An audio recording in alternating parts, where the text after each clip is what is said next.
আমার বিয়ের পূর্বে আমি আমার বাবা মাকে স্পষ্টভাবে নিষেধ করেছি তারা যেন কোনো প্রকার যৌতুক গ্রহণ না করে।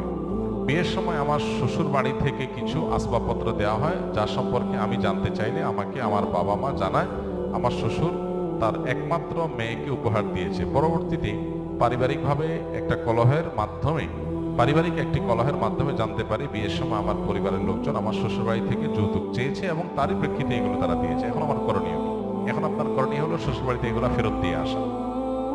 সোজা কথা, শ্বশুর বাড়ি থেকে যদি যৌতুক চলে আসে তাহলে সেটা কি করতে হবে? ফেরত দিয়ে দিতে হবে। ফেরত দিয়ে আপনি দায়মুক্ত হওয়ার চেষ্টা করবেন। এক্ষেত্রে পরিবারের সাথে সংগ্রাম করতে হবে, বেয়াদবি করার দরকার নাই, সংগ্রাম করতে হবে। নিজের আদর্শকে কোন অবস্থাতে জলাঞ্জলি দেওয়া যাবে না। সেটা প্রয়োজনে আপনি বিভিন্নভাবে করবেন। আর যদি মনে করেন যে এখন জিনিসপত্র ফেরত দেওয়া কঠিন হবে, তাহলে এটার যে মূল্য সেটা বিভিন্ন